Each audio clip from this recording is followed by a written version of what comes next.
a crazy year. I just turned 45 this year, and nobody could have ever told me that at 44 I would have had two massive strokes. I thought, what in hell is going on? So it's been wild. It really stalled a lot of the stuff that I was doing. I was busy writing another book, and I was busy working on a bunch of other games and everything. And then all of a sudden, this incredible life event happens, and it really put a hold on everything. So it's nice to be back in front of people again for the first time in at least a year, because I did this last year at Scarefest. I did a different talk. This one is brand new. Matter of fact, I've looked over the material, I think, 4 times. So we're going to see how good I can ad lib. I'm usually pretty good with that. And then we might have some time at the end for like some questions and answers. We'll talk about some things. I'm currently working on a magazine. I'm the editor-in-chief for True Crime Quarterly magazine. I'm the editor-in-chief because I decided to start it. And so I gave myself a nice title. So that is going to be coming out in January. In our first issue, we have the main thrust is the Delphi case. It's a case that I was really, really interested in right before I had the strokes, and of course, not that far from here, really. Just 4 or 5 hours away in Delphi, Indiana. I do not believe that the guy that they convicted for it did. So I believe that there is a lot of evidence that is out there that was not presented at trial. So looking at all of that, I decided to start out the magazine with, I wrote the first 3 articles in there from the defense side, the prosecution side, and the alternate theories, because I want everybody to see all of the evidence and then make up your own mind. You don't have to agree with me. It's okay. Promise. It's not a big deal. I don't have to be right. But I think it's a fascinating case. Actually, we'll talk about it more as we go through this whole thing, because it'll tie in later. But I'm Jeff Ignatowski. I am I'm responsible for Killers the Card Game, which is really funny that I'm doing this talk, and some of the stuff I'm going to talk about kind of like outs me too, because I'm part of the problem, right? But that's okay. We got to all be part of something. Well, before you wrote Beyond the Headlines: True Crimes, Myths, and Legends. Hit #1 bestseller on Amazon for a short period of time. And then I just won the International Impact Book Awards for history. So it is the first book in a series. I'm really, really slow in writing the rest of them. I wrote that one in 3 weeks. And I don't know why. Like, I had 2 strokes. So like, there's been other things going through my brain other than, writing. So it's been, hopefully I'll get back around to it. But if you guys decide to pick up a copy of the book and you want to pick up a copy of the book this weekend, I don't have any because I'm sold out. But you can go into Amazon, and just like Jonathan did today, he brought the book to me. I signed it for him. Or if you come up to me and show me that you purchased it off of Amazon, I'll give you a signature book plate that you can put in the book when it comes. I have those at the booth too. All right, enough of that shit. Question from the Peanut Gallery. Okay. That magazine, who's in charge of HR giving you a title like that? I am. Yeah. EJ is writing an article on Bundy. So for the magazine, there is the last article in the magazine is called The Last Meal. And the first one in there is my last meal, what I would want for my last meal if I was going to be on death row. Any idea what that could be? Geno's and Pat's sandwich? No. Serpies, cold pizza, some tomato pie. Anyway, I'm from Wilmington, Delaware. Jonathan here is from Philly, so we grew up literally right next door to each other, and the last couple years we've known each other here at Scarefest pretty well and done a bunch of other stuff with his podcasts and everything. All right, enough of that. So, true crimes, myths, and legends is something that has always been really fascinating to me. I think it's important because just like when you look at the mythological things from the Greeks and the Romans, we have very much the same thing that is going on now around all of these different true crime figures. Now, that's either good or bad. One of the things, and I'll talk about, well, maybe I'll figure out how to use this thing. There we go. All right, so in here, we have a lot of criminals. You know, there's hundreds, thousands of murderers out there. In Killers the Card Game, I have 600, or close to 600, about 560, you know, in there. But there are databases of 6,000 plus serial killers. Or, you know, or just murderers. There's all kinds of different classifications. Now, what makes some of them more famous than others is media, right? It is media, it's us talking, and it's even worse now because of social media, because we can get at things out there instantly, right?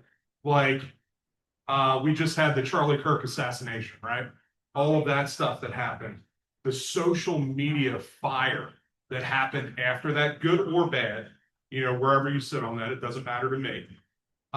You know, there is so much out there and so much disinformation and so much bullshit that is out there about that, that it's hard to know what is true and what is not. You know, there are people out there that are still saying that he's still alive somewhere, that they didn't actually kill him. You know, even though everybody watched it live online of him falling over and bleeding all over the ground, but you know, it was all fake. And it's just, why do certain criminals become larger than life? Like, for example, you have, oh Christ, what is his name? Blackbird. They did the show on him. Kemper.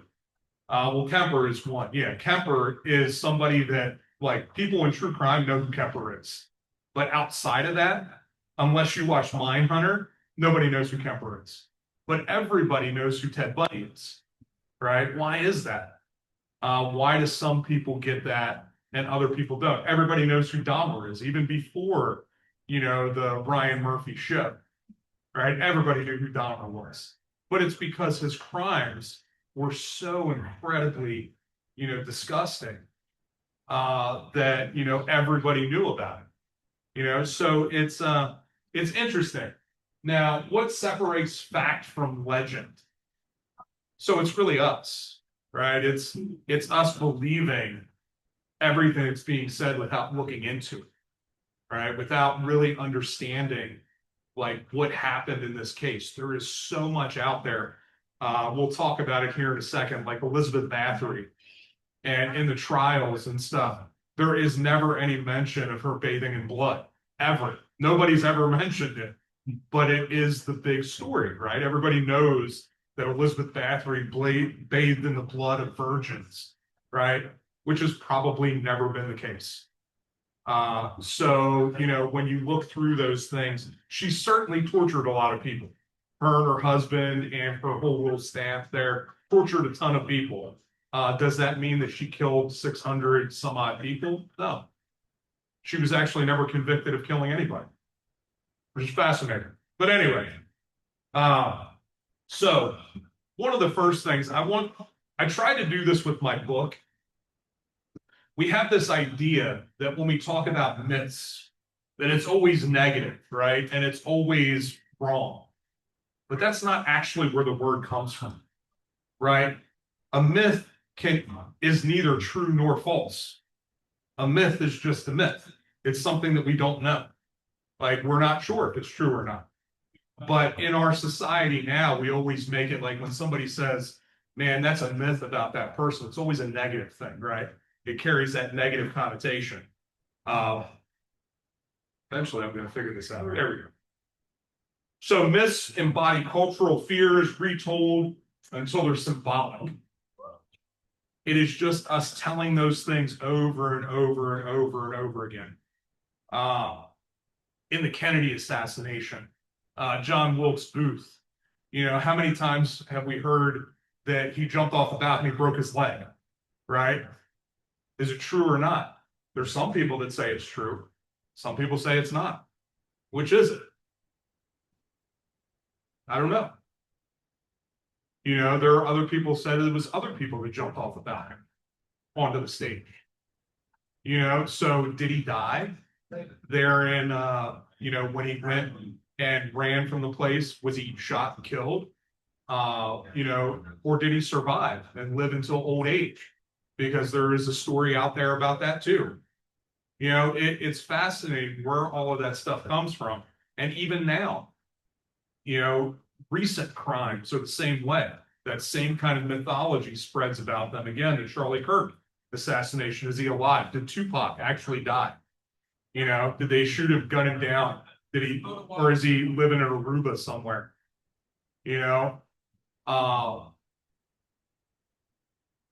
I often think that the easiest solution is probably the best one. I think, conspiracy plays a large part in a lot of these myths and legends. And even though I have a healthy love for conspiracy theories myself, I think that they are fascinating. I think that they are crazy. And I sit there and I listen to people and I'm like, how the hell do you actually believe that? But, believe whatever you want to believe. But at the same time, these are the things that cause us to have these myths and these legends, because we look at everything, we hear it over and over and over again. And then whether it's true or not, we believe it's fact because somebody said it enough times to us. A legend is rooted in truth, but reshaped over time, often 40, 50 years. There's lots and lots of legends. Well, actually, in the book, I covered, I talked to Dennis Rader. I messaged him a bunch. He's the only serial killer that I talked to. But he just messaged me when I was in the grocery store the other day. Sent me a message, which was really weird. I'm like out there shopping and I'm getting messages from Dennis Rader. But anyway, I asked him what he wanted me to cover in the book about his legendary material. And what he wanted me to cover was the legend and the connections between him and the Zodiac Killer. Because there is a detective that was on the case that believed that Dennis Rader was the Zodiac Killer. She wrote a book about it and outlined and detailed all of the connections between Rader and the Zodiac. There are some interesting things in there. It's not true. Dennis was definitely not the Zodiac Killer.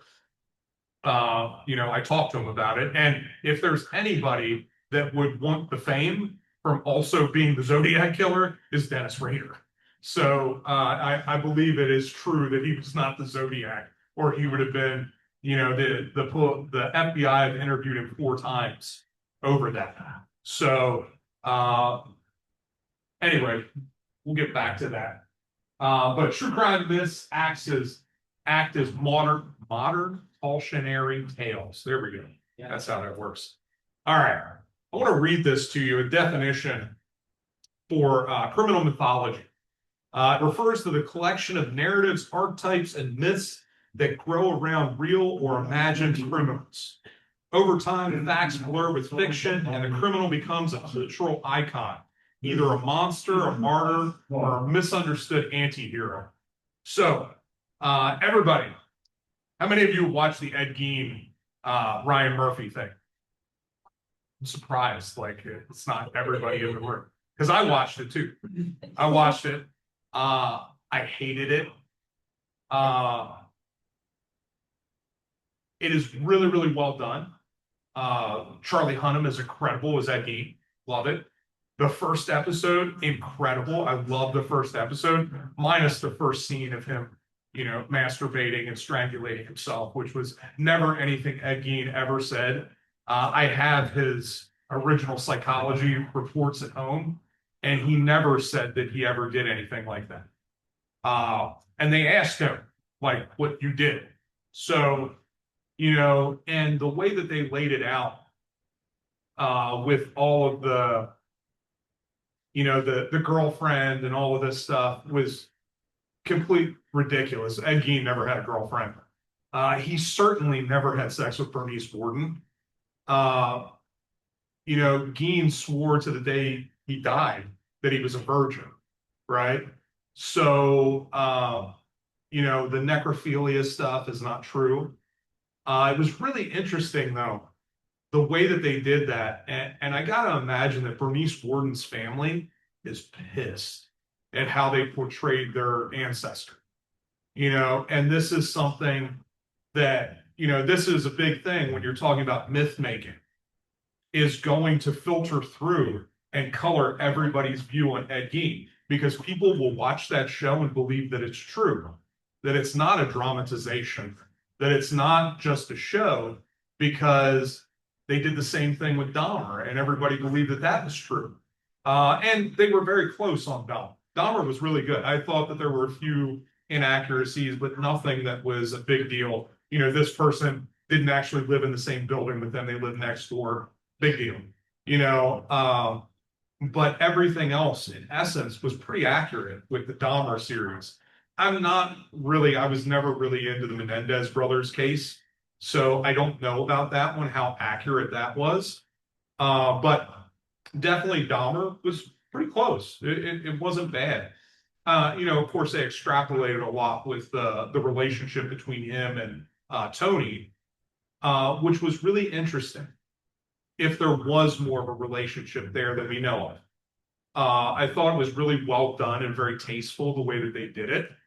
I thought that the way that they did the Ed Gein stuff was not very tasteful, with Bernice and with the corpse and everything. I thought that was really bad. But Ed Gein has made it into cultural icon history, right?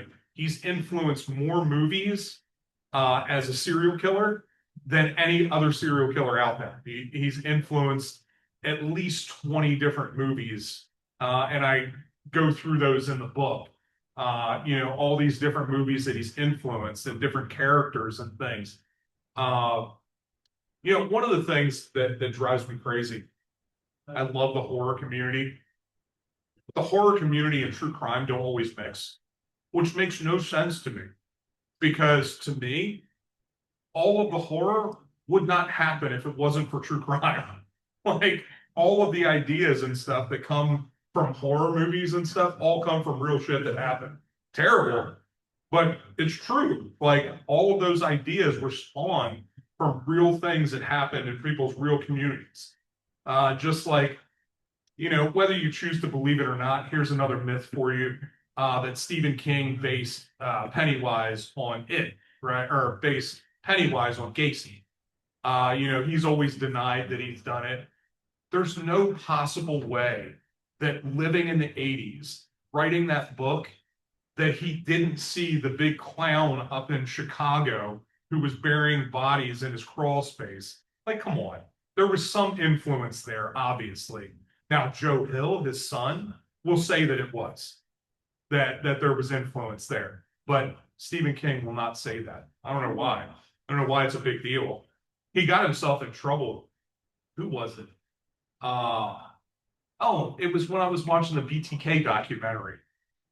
Carrie Ralston, BTK's daughter, mentioned how the show, the movie, and the book, A Perfect Marriage or whatever, or Good Marriage, was Stephen King said that he based that on BTK. And she got really, really pissed off about that. There's like some argument between her and Stephen King over that. And I thought, wow, that's wild. I didn't know that. Now I need to go and watch the movie. I've never seen it. Even though I'm a huge Stephen King fan. I love Stephen King. I just got my first Stephen King signed book to Jeff. which was really fucking cool. All right. All right. The birth of criminal legends. Elizabeth Bathory. Again, accused of being bathing in blood. Gothic icon. Right? This is the first story that I cover in the book is Elizabeth Bathory. Did she kill 600 and plus people? Probably not. Did some of those people that she tortured die? Probably. She probably killed maybe 10, 15 people, maybe.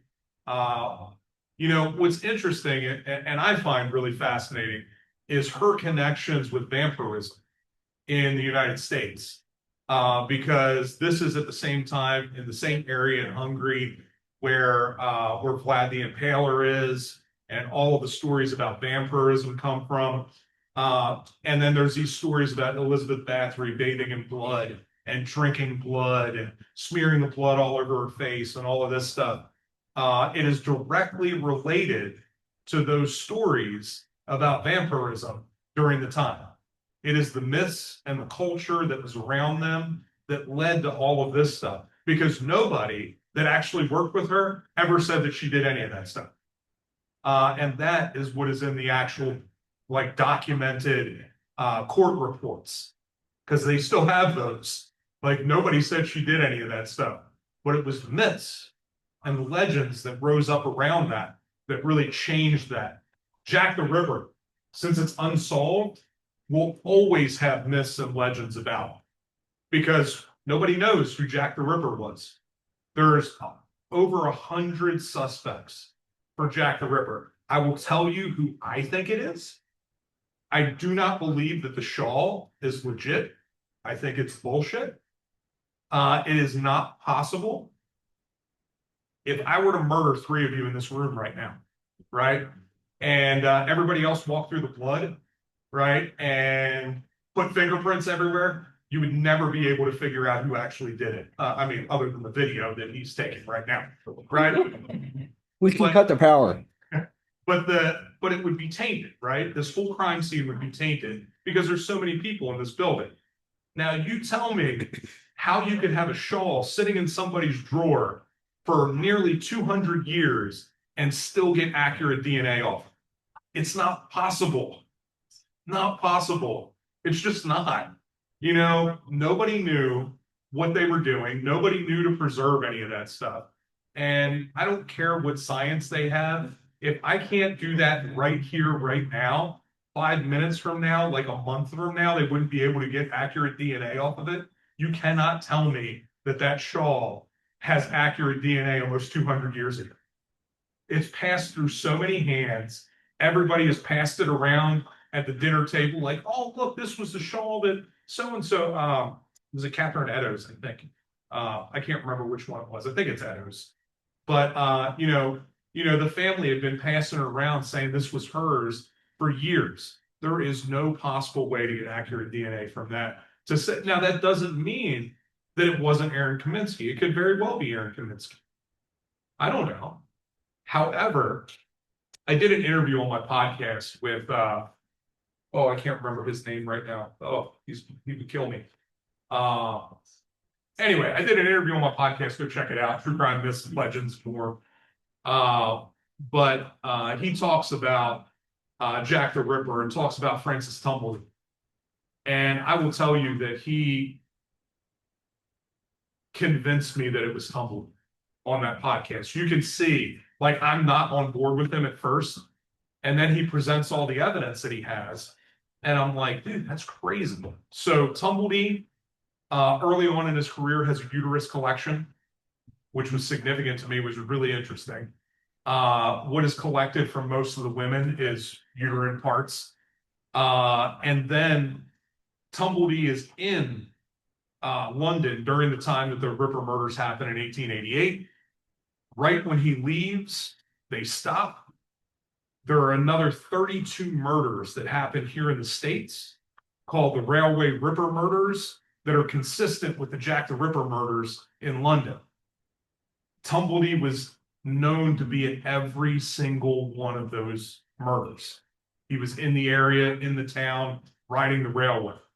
The gentleman who I had on the podcast like has written several books about it. And matter of fact, he's going to write some articles for the magazine, releasing some of his newest research. And I thought, dude, that was compelling to me, that there was coinciding murders here in the States after that happened. That I'm like, dude, it's got to be the guy. Now it's interesting because Tumbledy was known to be homosexual. He was not into women. And that's one of the big arguments that people have against Tumbledy being Jack the Ripper. But he's also known to hate women, right? So like it's really interesting. Check out the podcast episode, or I will talk about that forever up here. But myths thrive when fact and fear intertwine.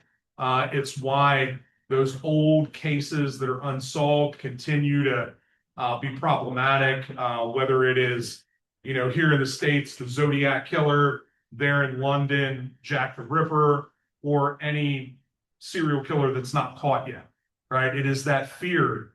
When I had somebody come up to my booth earlier today, and they live right in the area where Ramirez was caught, right? And they live in that same community. That fear that gripped the community when that was all going on, because nobody knew who it was. They didn't understand what was going on. They knew this like satanic, crazy stuff was happening, and this guy was breaking into houses. And that fear really gives rise to these different legends. All right. The power of unsolved crimes. Unsolved cases keep myths alive. People are going to postulate forever when crimes are unsolved. It's one of the reasons why, again, no matter what you think politically, the stuff in Butler, PA that happened when Trump got shot, the assassin was killed, Matthew Crooks, and nothing has come out about that since, which is crazy to me. And that causes everybody to speculate. Like, why didn't they release something? Like, what happened there? It's the same thing when you're talking about like Sandy Hook and stuff like that, because, a lot of those killers are killed during that time, like nothing is resolved. So people get to make up their own ideas about what happened. Was it bad actors? Was it, all this crazy, crazy stuff? And people really believe that. So each generation, because it's unsolved, will reinvent the narrative. We see that with Zodiac and all of the new documentaries and stuff that come out every like 5 years. There's a new one with another angle. I will tell you that I hated the last documentary. Not that I don't think that Arthur Lee Allen could very well be the Zodiac, but because of the way that they ended it, I thought it was ridiculous. Like they built up this whole documentary about this knife that's in the back of his in his trunk, and that they send it off for DNA testing. And then the documentary ends and they don't give you the results. So, like, what am I left to think? It's got to be inconclusive, right? They didn't get any results. Like, or they would have told us what the results were. It was just ridiculous. How many millions of dollars they spend on that documentary to literally give us nothing? Zero. Just to have it on Netflix and have another documentary. Unbelievable to me.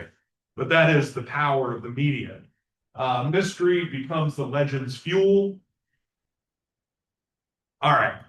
H.H. Holmes, Murder Castle.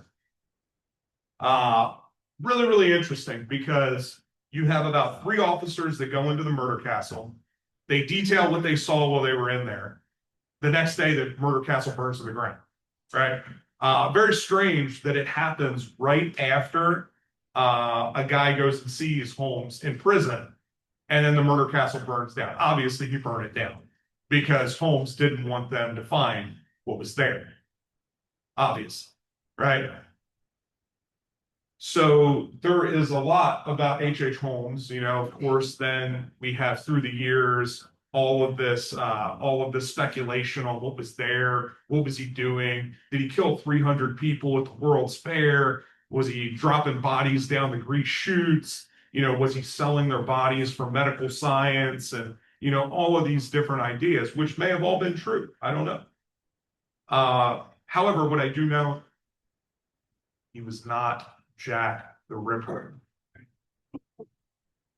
There you go. No matter what Jeff Mudgett says.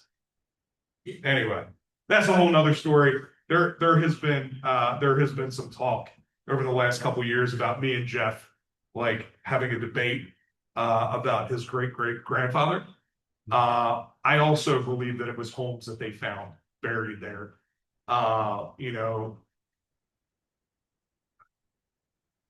Doesn't make a whole lot of sense. Like he'll say that they fudged the DNA reports and all of that stuff. They don't get the names. And I don't mean to be like this, but if you're in a lab, like looking at these numbers and stuff, you really give a shit about a 200-year-old case or a nearly 200-year-old. Those people didn't care. It wasn't a big deal to them, right? But anyway, that's just my own personal opinion. I could be wrong.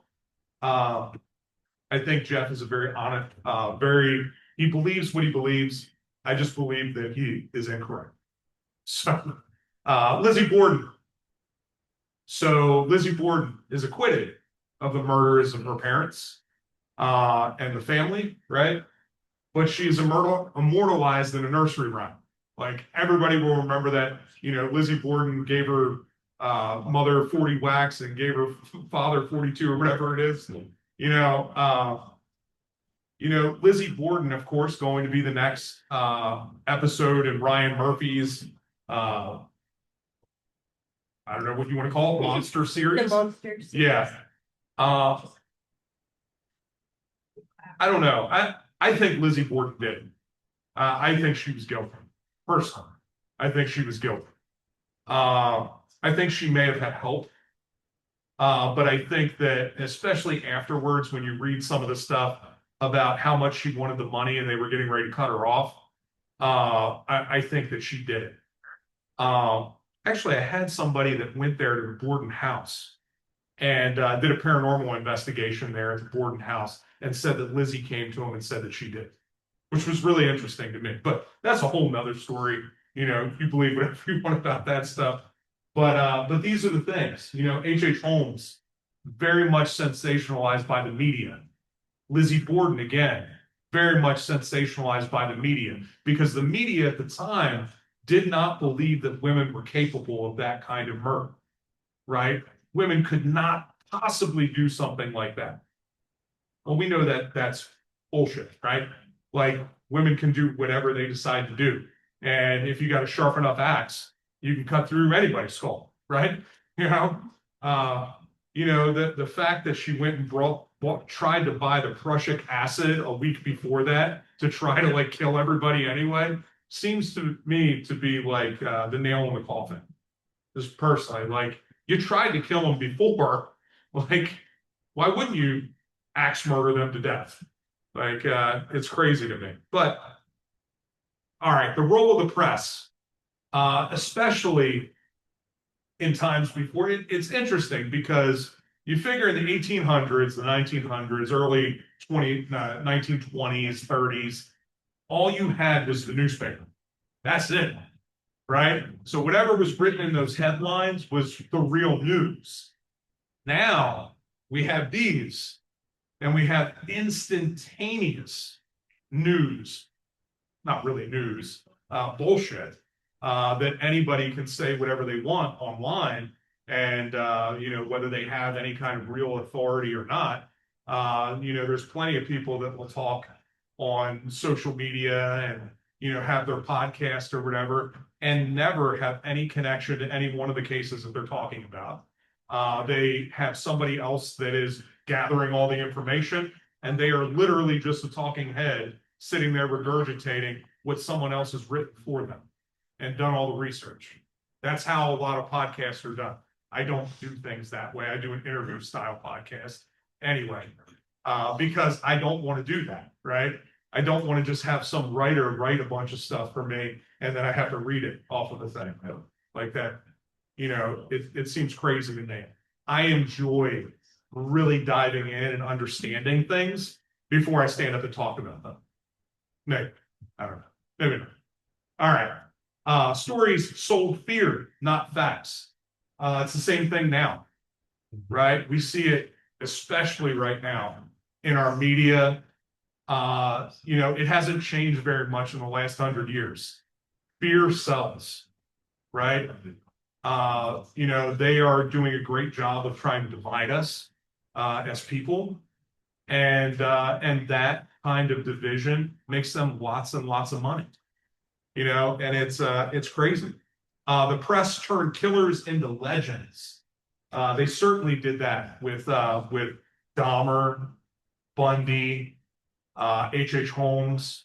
You know, if it wasn't for all of the murder castle and all that, we wouldn't even know who H. Holmes was, right? He had just fallen to history. Modern myth makers, Zodiac, the letters and ciphers created his legend, right? And it's funny because there are something like 42 letters that were attributed to the Zodiac. Only, I think, 7 of them are identified as actually being from the Zodiac. And it's only the first couple. So like the first cipher, the second cipher may have been after that. We're not so sure. So it's really interesting to me that is what made him famous, was these ciphers that he created that nobody could solve. And there's still debate on whether they've solved the last one or not. Uh, you know, it is a fascinating case to me because it seems so strange to me that a guy would go out there and just like kind of randomly, like Zodiac didn't really have an MO. He would go up, he would shoot you, he would stab you, he didn't really care. He would do it to couples. It's just very much kind of like a thrill killing to go out there and to do that. And I would probably classify Zodiac as a thrill killer because he didn't do it for any other reason. He didn't go out there. It wasn't a sexual crime for him, or at least we don't know that, right?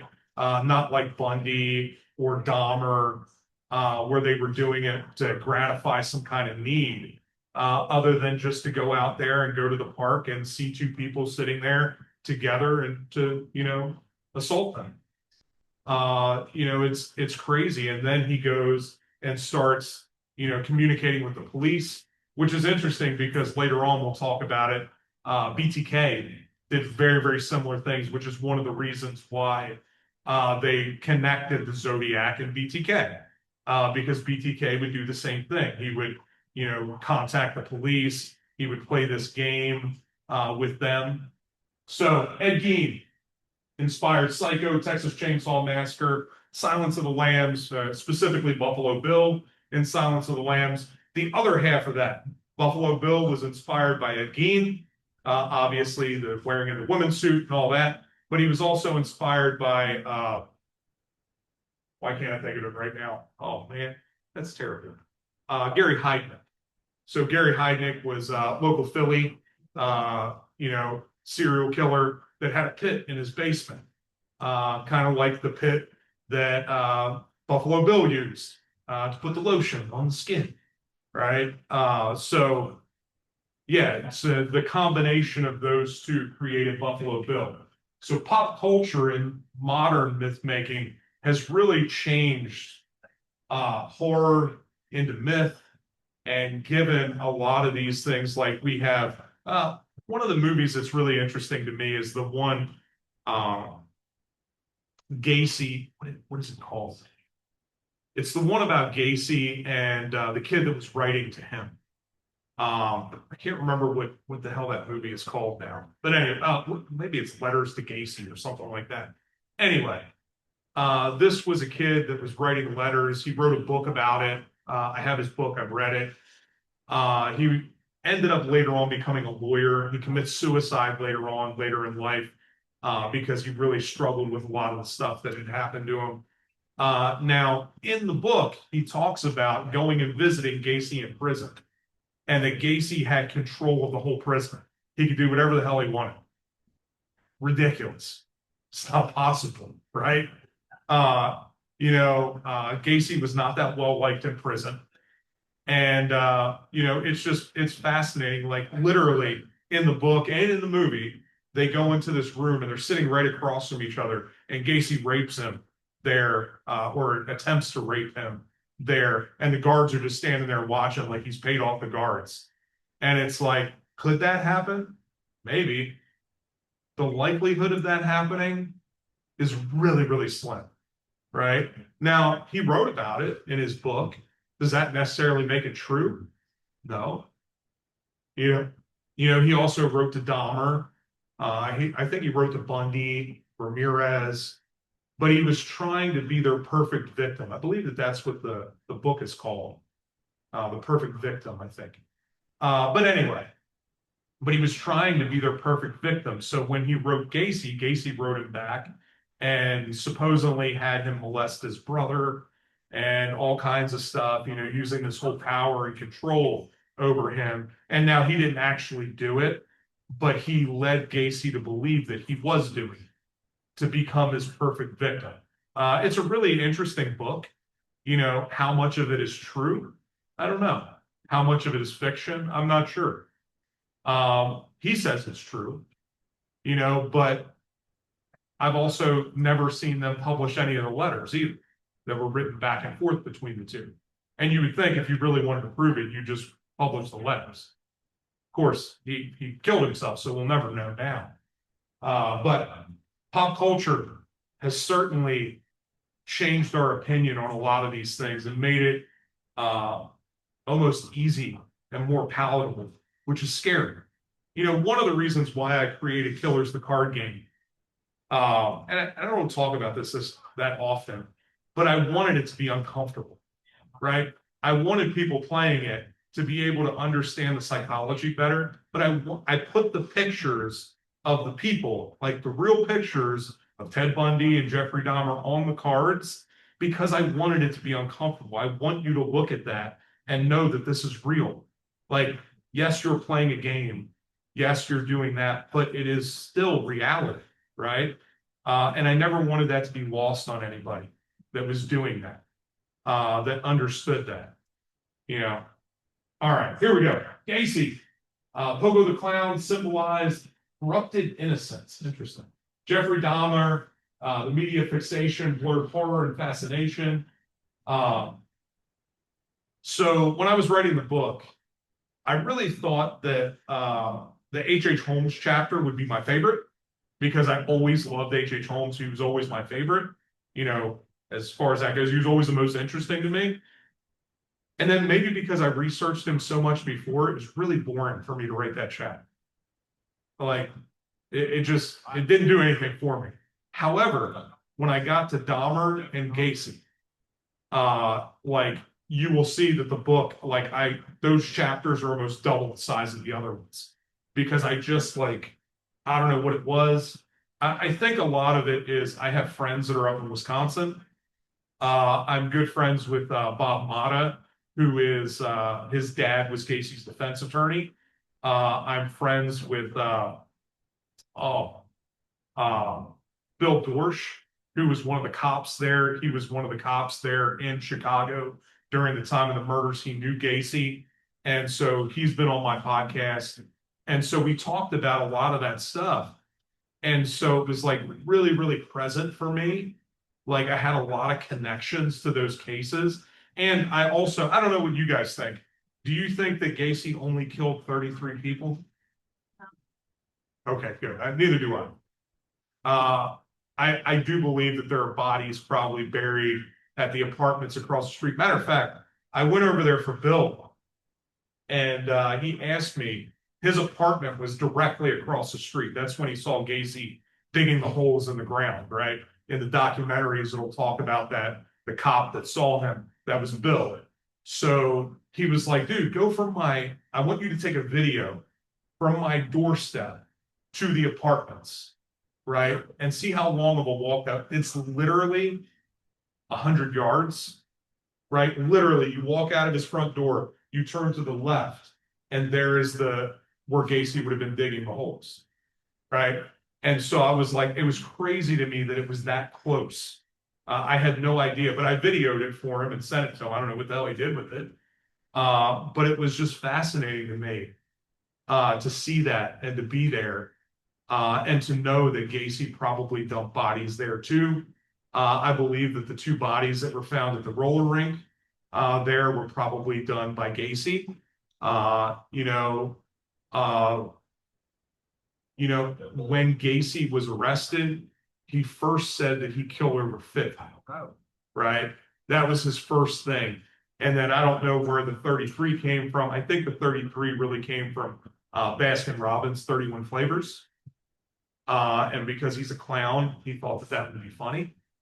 I think that that's really where that came from. I think that there are more that we don't know about. I think that Gacy probably started earlier too than we know. I think he probably started when he was in Iowa, up there, when before he was because he had been going around and trolling the bus stops and stuff like that for years before they ever caught him for anything. Before he went to jail for the when he was up there, he went to jail for a year and built a golf course in the jail, which is really weird, like a putt-putt course. I don't know. But Dahmer, I also have friends that knew Dahmer. Bob Weiss up in Milwaukee owns Shaker's Cigar Bar. Anybody been there? No, I haven't. A bunch of times. But Dahmer used to go in there, and Bob would make him his favorite drink, gin and tonic. And Bob got tired of making it for him because Dahmer would not let the women make him a drink. He only wanted the men to make him a drink. So Bob then asked the dishwashers, he taught the dishwashers how to make a gin and tonic. So the dishwashers started making Dahmer's drinks. Anyway, just a funny story. That bar is also one of Al Capone's old brothels and has a whole upstairs that has like all kinds of crazy paranormal activity. I've spent a night there. Nothing happened to me. Matter of fact, I did do this is really funny. I did like an EVP session and I was sitting there and I had my thing there. And what came through, I said, hey, is there anybody who wants to talk to me here? And what came through was, you're tired, go to bed. And I said, you're right, I am tired. I've been up all day. I've been in a convention all day. I think I will. And I did. I went right to bed. They left me alone. It was funny. But these are two cases that the reason why they got such widespread attention, why they became so legendary, is because of the enormity of the crimes, right? And just, who kills children, right? And Gacy really didn't kill children. Like, we always have this idea that he killed kids. He didn't kill kids. Yeah, like the people that he killed were like 16, 17, 18. They were teenagers moving into adulthood. They were working for him. So we get this idea, and there is another myth that we continue to repeat all the time, that Gacy killed children. He did not kill children. He killed teenagers into adulthood, right? I don't know what Gacy's youngest victim was. Now, Dahmer's youngest victim was 13, right? And so, and just the severity of the crimes, the cannibalism was not something that anybody had really heard of here in America. The fact that they found parts of like 13 people in the apartment, it's believed that he killed at least 17. I believe that there is a good case that he also killed Adam Walsh. The first episode of my podcast is with the guy that saw Dahmer at the Hollywood, Florida mall the day that Adam Walsh went missing. Dahmer tried to pick him up. That's a whole nother story. So I think that it's more than that. And then people will argue about, well, Dahmer never killed kids, but he also exposed himself to a bunch of kids, right? He went to jail for that, right? So it's not beyond him to do that. He had been over in Europe in the army, and he had just got shipped back, right? While he was in the army, he was certainly not going to rape and kill anybody there because they would have beat him to death, right? If he would have tried that. He did try it. There were several of his people that were there with him in the military that said that he tried to drug them and tried to get them drunk and tried to fool around with them and stuff. And they were really angry.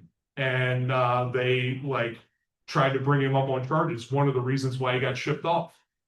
So, you know, it's fascinating to think about that. You have this guy that's up there for a year who was already killed before he left, right? He killed his first victim and spread his stuff out there before he left to go into the military. He's gotten a taste for it, right? And then he's coming back. And then what happens? All of a sudden, this kid disappears, right? He has no other outlet for it. And from what Willis Morgan says, he says that there are accounts that he has like interviewed people that said that Dahmer also tried to pick up not just boys, but girls there in the mall. There are accounts of Dahmer coming up. It's a fascinating book. He's got a huge book that he's written about it. But all right, here we go, Bundy. So everybody talks about how handsome Bundy was, how charismatic he was. If you read Kathy Kleiner Rubin now, her book that she wrote about Bundy just came out, Light in the Darkness or something like that. Anyway, she was one of Bundy's victims at the Chi Omega house, right? And so in the book, she talks about how Bundy was not all that attractive, how he was not all that charismatic. What happened the night that the Chi Omega murders happened? Bundy went to a bar, right? He tried to pick up a bunch of girls there. Nobody wanted to have anything to do with him, which is why he went to the house. And the girl who he was actually after wasn't there. So he left and he found the Chi Omega house. He killed the two girls in there, injured two others, and then he went back to the house and ended up killing that other girl or assaulting her or something there. But it's crazy that we have this idea from the movies that we've watched, the documentaries that we've watched about how charismatic Bundy was. The only real evidence that we have of him being charismatic is when the judge says to him, you know, you could have been a lawyer. You know, that's the only real evidence we have of him being charismatic. Because what Bundy actually did was he set himself up in a thing and asked people to help him, right? Like he had a broken arm or a broken leg. It wasn't like he was like, just like olive oil, like talking these people into helping him. That's not what he did. So it's amazing that we have this idea that Bundy was so incredibly charismatic. And then later on, just like Richard Ramirez, Bundy becomes a sex symbol for whatever reason, you know, why people do that. Ramirez did the same thing. Dahmer, which is really, really strange to me, that women like love Dahmer. And like online, you see all this stuff. And I'm like, you realize that Dahmer wasn't interested in you. Like, that doesn't make sense to me. Like, I don't know. All right, the self-made monster, Dennis Rader. So this is really crazy. There's an excerpt from my book. One of my good friends is Dennis Rader's surrogate daughter. That's how I got to talk to Rader, right? Because of her. And like she has this will, has to spread his ashes when he dies, all this stuff. Anyway, so I read an excerpt that I sent her a voice note. You know, I read an excerpt of what I wrote about Dennis in the book. It's under the chapter where I talk about whether Dennis loved to kill or not. Because I don't believe that Dennis loved to kill. I don't think that that was the reason why he did it. I think the reason why he did it was for the control. He loved the control. And so I read that excerpt from the book, and she played it for Dennis and sent me his reaction. He loved it, and he was like, "You're absolutely right. Like, it wasn't about the killing. It was always about the control. It's why I kept all the underwear. It's why I kept putting it on. It's why I kept doing the bondage parties and everything, the hotel parties. It's because he wanted that control over and over again, the power and control over his victims. And he has continued to control this story even from prison. His daughter is trying to change that narrative. And here is where I'm part of the problem, right? So one of the recent conversations between me and Dennis is because I asked him to write an article for the magazine. And I left it up to him. You write whatever you want. I don't care. I don't know. What do you want to write about? So I have no idea to this day, standing here, what he is going to write. But he has until December to get it to me. And he said, I'm going to have to send it to you because I'm not going to be able to put it in here. I said, that's fine. So I would hope that what he's going to do is write kind of a retort to his daughter's documentary that just dropped. I hope that that's what he does. Obviously I'll edit it. And if he writes some crazy shit out there, like I won't publish that, obviously. But I'm interested to see like what he has to say. It'll be fascinating. I don't know. I don't know what he wants to like tell the world. Will he write something and say how much remorse he has? I know he does. We've had conversations about like he doesn't have any remorse for the women that he killed. He has no remorse for the men that he tried to kill. He has a lot of remorse for the children. He hates that about himself that he did that, which is very interesting to me. That somebody like that could go into somebody's house and do the things that he did could have any feeling at all at this point. This is very interesting to me. So I hope that it's something like that. Maybe I don't know. We'll see. We'll see what happens, and I'll filter whatever I need to filter. My friend EJ, who is a fellow author, she wrote a book about Bundy and has been on podcasts with me. She is a bit of a Bundy expert, and she's going to write an article about Ted Bundy in there. And she wants to proofread Dennis's article before I publish it. I was like, yeah, it's probably a good idea to get more than one eye on that thing before we go and the FBI comes and raids my house to find out all this communication. All right, the cult of celebrity. True crime killers treated like celebrities. We see that now, right? That is crazy. And again, sorry, I'm part of the problem. Documentaries, podcasts, and merch glorifying them. Now, that is not something that I've ever done. I think that these people are pieces of shit. I think what they do is terrible. However, I think it is a mistake to not look at it for what it is. I think it is a mistake to not understand it for what it is. I think many of them, the ones that are suffering from mental illness, I think that if there were more programs out there and things that we could prevent a lot of those things from happening. But that takes more than one person, right? We can't catch everybody. People have to be willing to go and do that stuff. So how are we like with all of the stuff that we have going on? Oh shit. I am out of time. I didn't realize it was 7 o'clock already. All right, so let me close with this, because this is important here. It really needs to be about the victims. One of the things that I'm going to have in the magazine is the victims are going to be, I have a victim advocacy group that is going to be publishing some stuff in there because I think that that's really what we need to look at. We need to remember those people and the things that were done. I had some people come up to the booth not that long ago, and her sister-in-law was Joel Rifkin's final victim, right? And she came up to the booth and she was talking to me about it. And it was really interesting because, you know, I don't know a lot about the Joel Rifkin case. However, I do know that it was terrible.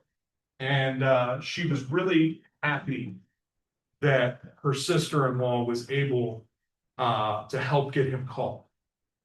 You know, if her life had to end for whatever reason, at least her life was used for something that was positive to get this guy out.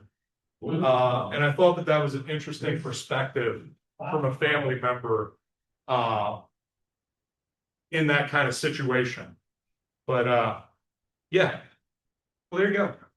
Thank you guys. Remember the victims. Try not to, you know, I don't know. I don't know how I feel about what Ryan Murphy is doing with his monster series. There seems to be a lot of glorification.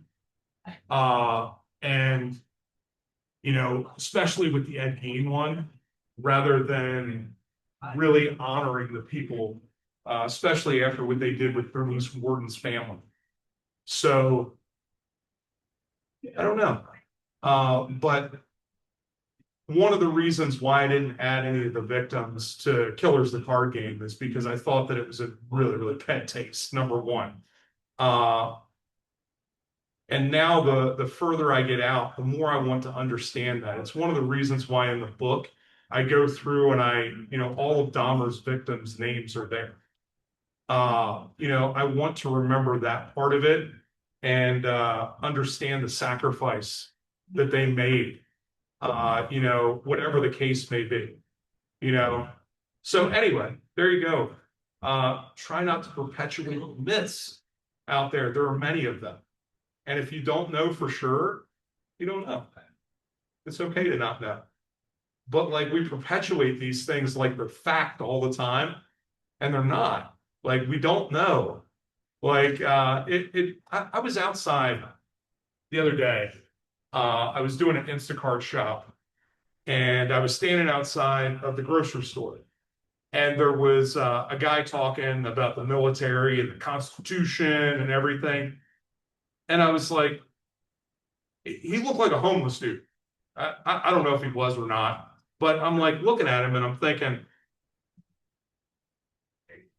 how much do you really know about that? Do you really know anything? Or are you just like spouting off something that someone else said on some podcast somewhere or some news station? Like, what do we really know? Like, talk about that stuff. Like, perpetuate what we actually know rather than just like giving suppositions about what other people know. Because I'll be honest with you, I don't know a whole lot about the Constitution. It's not something that I've studied, but there are lots of people out there that do know a lot about it. That's not me. So I choose not to stand up here and talk about the Constitution.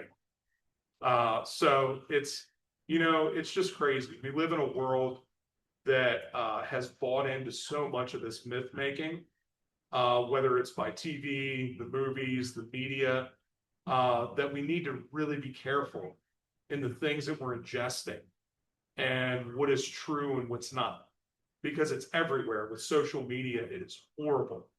But it will continue to persist as long as people are willing to believe. And there are so many people that are willing to believe the crazy stuff that's out there that makes absolutely no sense.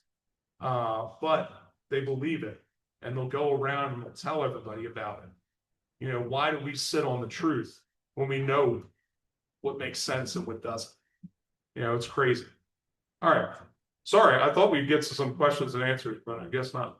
It never happens that way. I get to talking. I can't shut up. I don't know where Patty's at. I thought she was supposed to be in here at 7 o'clock.